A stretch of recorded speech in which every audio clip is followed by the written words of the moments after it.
What's up, guys? Welcome back to the channel. Talk about the metaverse today. We're going meta, dudes.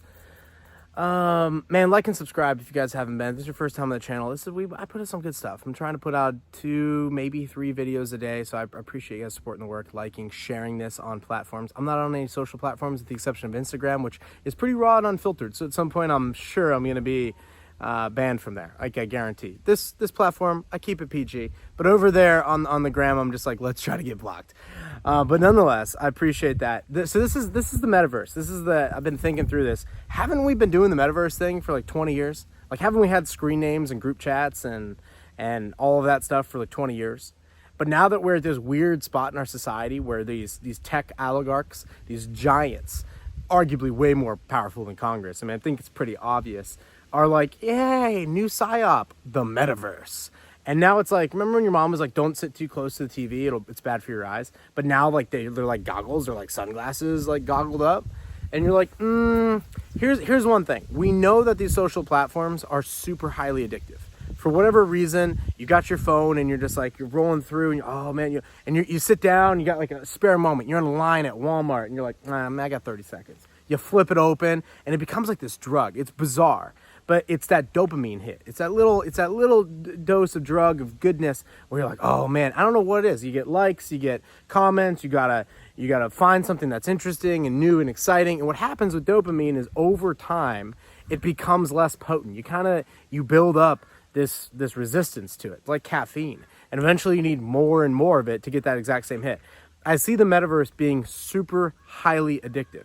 But the bigger problem is not just like people walking around with goggles all day, like, oh man, I'm in the metaverse. And like, I could see how people could just literally go, my life in the metaverse is so much better than my regular life, that they lose motivation in their actual life to actually build or buy that house, car, that goal, that build that business, do whatever it is. So that's one, is like, you're building something that is not entirely real. I see the benefit of it where you could maybe have a new home design and you could walk a client through. You put the goggles on, you walk them through what it's going to look like. Some people just can't visualize. I do this with landscapes and things like that, or properties when we clear it. And I'm like, hey, how about putting the driveway over here and a pond over there? Some people, whether it's the husband or the wife, like they just can't visually see it at all. You can show them a drawing of it and they're like, oh, what's that going to look like? And you're like, it's going to look like a pond right there and a driveway right there, and this is how this particular tree is going to look. And like, that would be a nice tree based on the sun. Like that would be a good shade tree if you got your barn, but some people can't get it. So I see the benefit of it. But then the other thing is, the real dangerous thing in the metaverse is it's not creating anything real. It's not creating any goods and services, like real stuff. Like, sure, you might go in the metaverse and buy, let's say, a sword, or like my favorite, like the last time I played a video game was N64, and I played GoldenEye a lot, and I played Mario Kart a lot. And like, there were some advantages to having the golden gun. Like, it's like basically like a 1911 pistol. If you had it, it was like one shot, one kill. It was a thing to have. I could see how you could buy something that's not popular, it gets popular, and the value of that thing goes up. And how are you going to exchange it? You're going to use some sort of cryptocurrencies, right? So I see the income producing potential, but you have to make the bridge. You've got to be able to trade that currency or whatever you get in the metaverse for actual goods and services, which I think at this moment in time are kind of being left behind. But it's like nobody has really any interest in building real stuff, like building like trucks or building like whatever, like physical goods. It's like all digital. All of these assets are all digital. So you go ahead, you move forward, and now you've got this metaverse and you've got this economy. You got people like, Raoul Powell on Real Vision, and I love the guy, but he's like, it's like a brand new world. The metaverse is going to change everything. It's like discovering the Americas. And you're like, no, bro, it doesn't create food. It doesn't create energy. It doesn't create housing.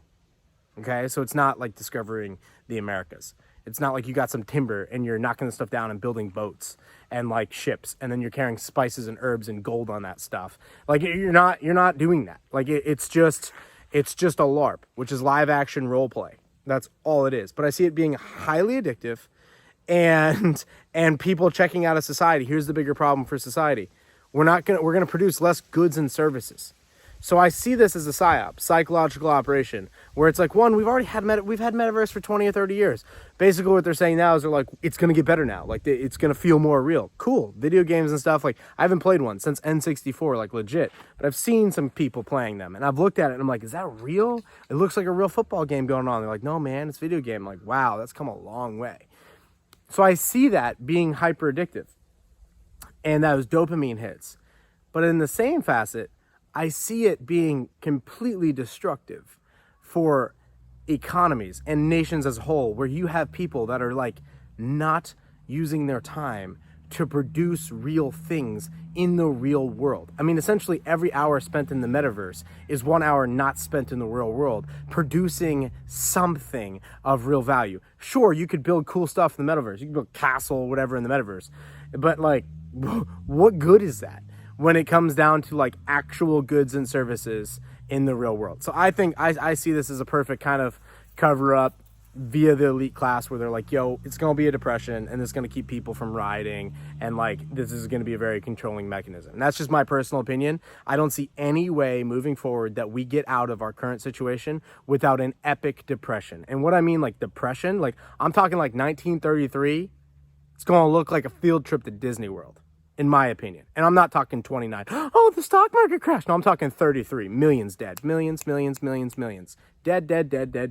There's no food. Farmers are getting paid to destroy it. You'll see pictures, they're dumping milk off the side of the roads. You got the Dust Bowl happening. You got FDR going house to house, picking up gold. Technically, it's the banks. That's why they say don't keep too much in the banks. Closing the bank accounts, stealing people's gold, revaluing gold. It was $20 an ounce. He's revaluing it to $35 an ounce. Imagine that, like 32, you got $20 an ounce. If you had held it in 34 or 35, it's worth $35 an ounce. I mean, you know, I just see this going that way. I don't think that there's any way we can get out of that. And I think that we could see a transition. Maybe I see a possible, another video. I see a possibility, but really I just don't think that there's any way of avoiding an epic recession. It's going to look 08 look like a joke. It's going to look the 30s look like a joke. But the metaverse, I think, is just a little icing on the top to make people sort of forget about it. And I think it's going to be genuinely a negative thing. But I want to hear from you guys in the comments. Let me know what you think. My concern is, in the real world, the goods and services that will be produced, I don't see how that's going to happen. Maybe it'll be AI robots, and I don't see it yet. I don't see any planes flying by themselves. I don't see any cars truly driving by themselves. I don't see it. Tesla crash record is off the charts terrible. Off the charts terrible. Trav, another 2 years is going to be exponential growth, man. I don't think so. Airplanes haven't flown faster since 1974 on less fuel. I don't think so. I think that we are at a plateau. I think that we are at the end of a debt cycle and at the end of a 45-year technology cycle. I do agree moving forward, but I don't think this stuff's happening anytime soon. So let me know in the comments, and I will see you there.